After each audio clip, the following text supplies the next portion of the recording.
get the run game going to enough that it helps the quarterback feel as comfortable as possible and gives him some very manageable down and distances. And by virtue of what they want him to do, get rid of the football as quickly as possible and find your skill, avoiding those sacks, avoiding those first down holding penalties, especially first down sacks, which you put yourself behind the chains. Don't make it as challenging as it doesn't need to be, which will just give a silver dollar of hope for Flores to call these exotic blitzes and really put you in harm's way. To what level will the Bears win this season? To what level? He told us 11-6. Yeah, but it's just we went through this exercise. No, I believe they will be a highly competitive football team. Even in their worst situation a year ago, they were still in a lot of one-score games and a lot of 3-point games, 3 points or less. So totally different team, totally different makeup, totally different schemes. Irrelevant, but. It's not like every day was a blowout. So, yes, it's going to be highly competitive, and will Ben Johnson be the person and Dennis Allen on the defensive side of the ball to narrow that gap in winning more of those closer games. I know you didn't see a lot, and I know that it's a short time that you can be out there now. Who did you see out there, and who didn't you see, at least at the start of practice? Jalen Johnson, Manungai, so there's a couple right there. I didn't see much. It's a brief portion of practice. TJ, I saw TJ, but what they were doing and what was involved is not football. So we'll see when the injury report comes out. What do you expect if Jalen Johnson does play, Jeff? Like, for a guy who has not had any training camp, any game action, and is coming off of a pretty serious groin injury. What do you expect from him? I don't know. I think it's one of the big mysteries of the week. The great unknown of week one every year. I'm going to use the same language for every one of the 16 NFL games. The great unknown, because you don't know what is up everybody's sleeve. But that's as big as unknown as anything. I didn't know what the severity. Yeah, sure, he didn't practice all through training camp, but he even used the words that made you think, okay, it must have been pretty good. Now, I said, hey, man, you good? After the media got through with everybody yesterday, yeah, I'm good. So I'm counting on him playing, how much he plays, how much he can handle. I know he works hard. And he works hard in the offseason to get himself right, works with his brother, works on a lot of things. So I'm bank, but it's, again, we're talking about a football game now, not just getting ready for a football game.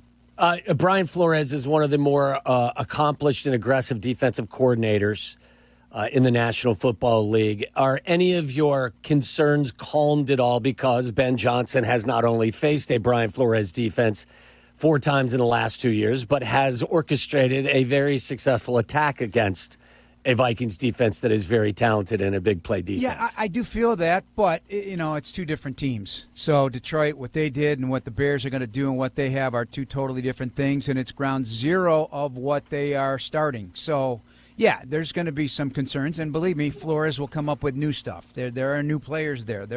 But his mentality is not going to change. I did look this up. You know what the weird? It's like what Coach said today at the podium about preparing for it. It's hard to have any breather plays. I think that was his quote, just because of who Flores is. So that they were the most percentage of blitzes last year by Flores was weirdly on a 2nd and 1 to 3. Okay, you're 2nd and 1 to 3. They blitz 66% of the time. Pass only now, pass. That was the second highest total number of blitzes in the NFL. Last year was in that it's a blitzing down. It's a passing down, 2nd and 1. Yeah, 2nd and 1 to 3. And, you can go through all the numbers, top 5 in pressure, top 1 in overall blitzes, the number of blitzes.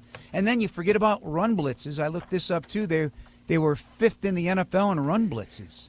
And that's a lot of run blitzes, against teams that, try to run the ball against these guys to mute the blitz. So, yeah, I don't know, man. He's got some new pieces to that puzzle in there, and I know there's some age on that defense, which, maybe the Bears can take advantage of. But there also is some new blood up front, and he's going to get creative. And, They've got guys that all can blitz. Speaking of blitzing and pressure, what do you think Dennis Allen has in store for J.J. McCarthy? Because Waddle and I are both concerned about the pass rush. If they can get there with 4. That would be huge, but I think he wants to be aggressive too, and I think his creativity is yet to be seen in terms of what he has to work with here, not what he's done in his past. Because what he's done in his past, everything from big nickel to overloading one side to just trying to create those one-on-one matchups you can take advantage of. So I expect him to be very pressure happy as well. Because what do? You do pressure young quarterbacks, and this is his first road experience preseason in the National Football League or otherwise. So it's a big moment. It'll be interesting to see the chess match between Kevin O'Connell. I have tons of respect for Kevin O'Connell and how he calls the game and how he gets his quarterbacks, especially when they first are exposed to a situation for the first time. Look what he's done with backup quarterbacks and gets 3 or 4 games out of them and moves on to the next one. But he gets good stuff out of them. He's excellent. So JJ will be as dangerous as Kevin O'Connell makes him to be, in my opinion. Jeff, our JJ.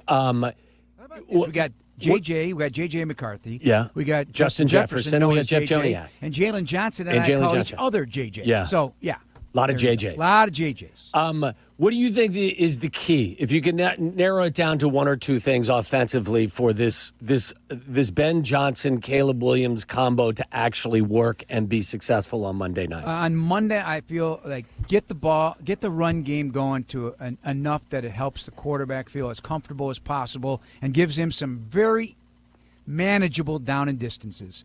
And by virtue of what they want him to do, get rid of the football as quickly as possible and find your skill, avoiding those sacks, avoiding those first down holding penalties, especially first down sacks, which you put yourself behind the chains. Don't make it as challenging as it doesn't need to be, which will just give a silver dollar of hope for Flores to call these exotic blitzes and really put you in harm's way. Tom Thayer would tell us too, Jeff, that the advantage bears with regard to being at home and you can control the crowd noise versus starting the season up in Minneapolis.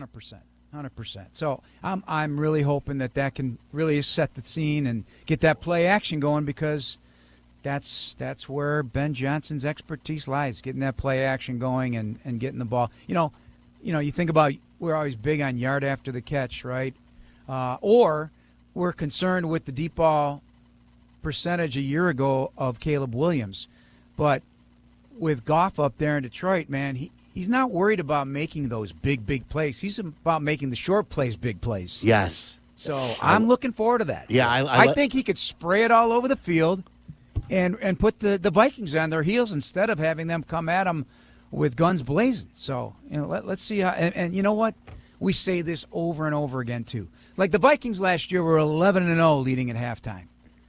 So it's time for the Bears to jump fast, just like they did in the preseason game. So keep that crowd going. Keep them agitated and engaged. Don't lose the crowd. So often in recent years, we've lost the crowd because of these types of performances where you're constantly making errors that put yourself in a bad spot. A lot of us, not you, but like the guys in the back of the booth, we just shake our head after all the 3 and outs.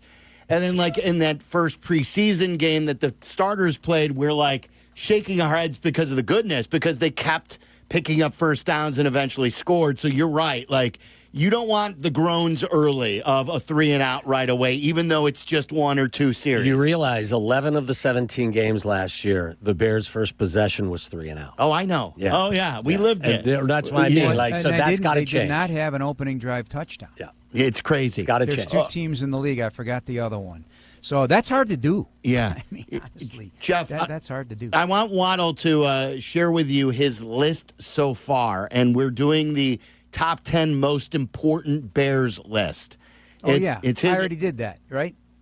Oh, you did yours? Yeah, I did it. It's been, Yes, he has. It's on our site. You swatted me for not listening to your show. Yeah. And so you did not see my videos that were so expertly They were done. fantastic. I did not Jeff. see this. Off- No, You looked great. Your I looked, presentation Waddle, was didn't fabulous. I look good? You looked great. You looked fantastic. Yeah, I looked good. The Yeah. lighting in, Yeah, it was fantastic. in the ESPN The new hair. side studio. I think it was post new haircut, wasn't it? Some of them. No, they were all at once. I banged them out. Boom, boom, boom, boom. When I went up there to do a spot. Was it post haircut? I don't remember, but I looks think good. I looked good. I looked good. You did. Oh, You that's look good. good. I like that. That you're, Things were tight. You're confident. All right, so Waddle, tell him where you are on your list and who was the previous numbers. Where am I at? I am at number 6, I believe. Number And- 6. Number 6. Number 10 was Tyreek Stevenson. I will not give you the long list of reasons why. Colston Loveland was number 9. Jalen Johnson was 8. Jaquan Brisker was 7. And I just want you to know, Jeff, every single one of these selections was backed by facts and great Yes, of thoughts course. and all kinds of great stuff. There's no willy-nilly in Yeah. now. Number 6. Would you guys like to take a really quick guess as to number 6? Jervon Dexter. Jeff, do you have a guess? DeAndre Swift. Charlie, do you have a guess? T.J. Edwards. Tyler.